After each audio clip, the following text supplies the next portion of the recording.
So the title of my project is E-Velanmai. The term Velanmai is a Tamil word which means agriculture. So the title is otherwise E-Agriculture. So it is a World Bank funded project operated by Center for Agriculture and Rural Development Studies, Tamil Nadu Agriculture University. So actually why this project? Actually we want to tackle this extension issue. That means our National Agriculture Research System has got a number of agricultural institutes run by central government as well as state agriculture universities throughout the country. But we can say that the data shows that less than 25% of the technologies are being utilized by farmers at field level. Although number of technologies are being generated nationally, only 25% of the technologies are finding its way in the field. So that means what the technology, there is a lot of knowledge gap, technology gap. The technology system needs some appropriation. So taking that as a clue, we identified this issue, that is appropriate scientific agricultural advisors are not reaching the farming community effectively in a timely manner. So to tackle this issue, we formulated this project E-Agriculture. So the aim of this project is to provide timely agro-advisory services by Tamil Nadu Agriculture University scientists to the registered farmers using ICT tools like computer, internet, digital camera, mobile phone on need basis. So we come out with a concept called E-Velanmai. So the concept is it is an ICT based, because we are making use of ICT tools. It is ICT based, then demand driven. We answer the queries of farmers, or we address the problems of farmers based on the need. So it is demand driven, and again it is a participatory extension approach. So to enhance the participation of farmers in the project so that they can adopt scientific advices at the field level, we are collecting the nominal membership fees based on the farm size. So we say it is a participatory extension approach to provide appropriate and timely agro-advisory services by scientists to the registered farmers using ICT tools on need and on regular basis. So we pilot tested this concept during 2007 to 2011 in 3 sub-basins, namely Palar, Alayar and Varagnadi in 2 districts of Tamil Nadu state.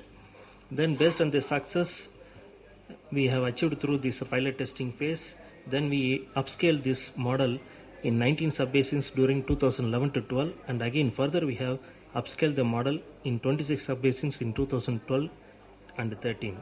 So first we tried it as a public model, that is we didn't charge our farmers for the extension advices we are giving to them. But we could see that the farmers are not owning the project by themselves. So we started to introduce this idea of paid model. That is, we collected membership fees from the farmers based on the farm size. So that picked up very well. So this is a transfer of technology process involved in this E-Agriculture project. So actually there are about 6 stages involved. So first we create awareness in the villages and enroll the farmers in the scheme. So we collect membership fees from the farmers.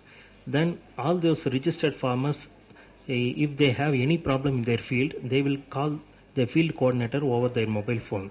So we have appointed one field coordinator, that is extension coordinator, in each of the sub-basins. One sub-basin means it will comprise of 15 villages in and around.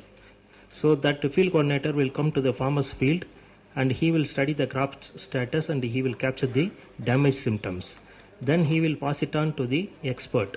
Expert is the Tamil Nadu Agriculture University scientist who is appointed, who is identified and appointed at a district level. So in every district of Tamil Nadu Agriculture, Tamil Nadu state, we have one Krishi Vigyan Kendra or one research station. So we have nominated some multidisciplinary team of scientists to offer extension advices to the farmers.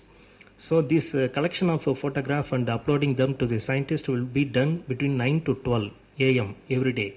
Then this scientist will open his computer during 12 to 1 and he will offer the recommendations to the problems. He got it through the computer.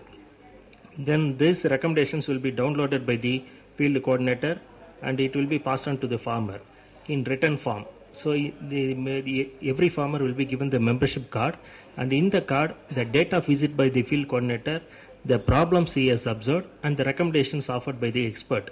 So all these things will be recorded so that we are drawing some sort of accountability for our extension services rendered to the farmers. Then the field coordinator also tries to educate the farmer how to adopt the recommendations at the field level. So this completes the our transfer of technology process. So this is membership fees we are collecting for our extension service. That is, any farmer who has 1 to 5 acres, we are collecting 50 rupees per year. And any farmer who has between 5 to 10 acres, he will be charged 200 rupees, and more than 10 acres, we charge 300 rupees. So after collecting the membership fees, we give this card to the farmer. So this card will contain the details about the farmer, the date of visit of the field extension coordinator, the problems noticed in the farmer's field, and the recommendations offered by the extension expert.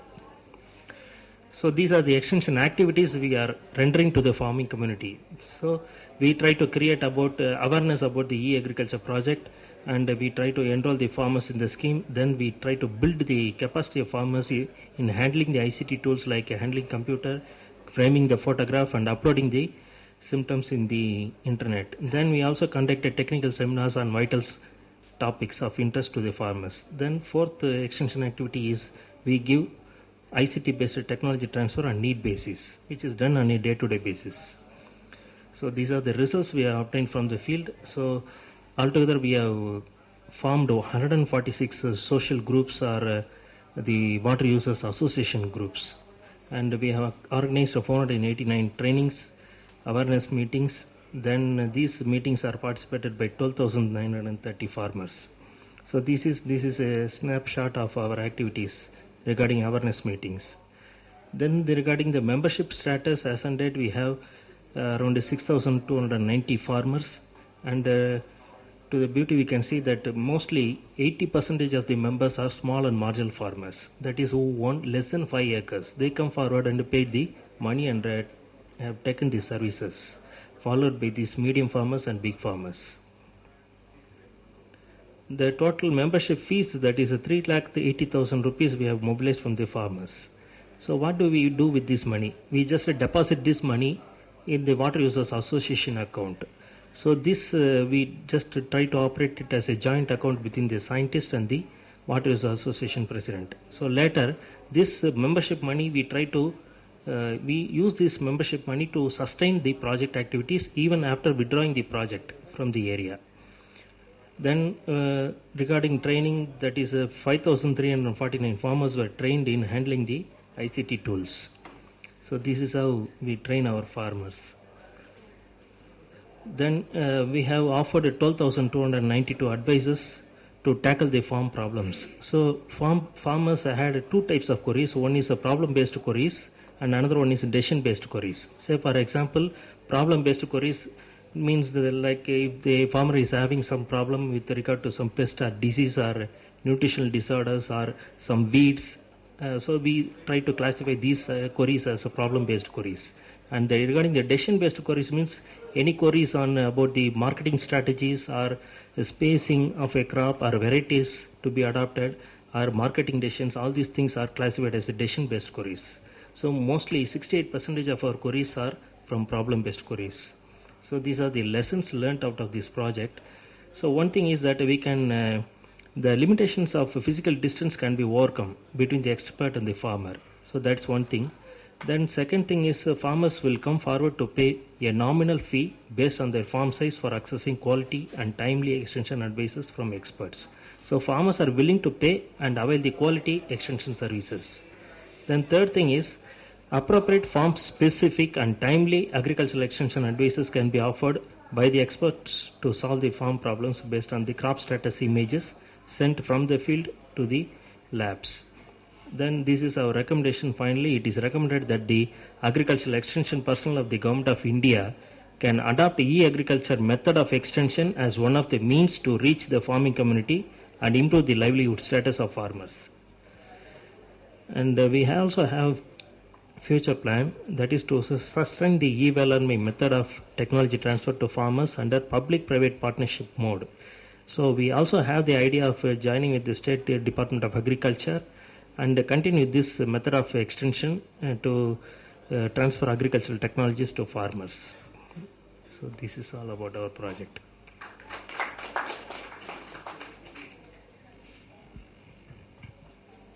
The next speaker is Mr. Akhil Gupta from IIT Kanpur.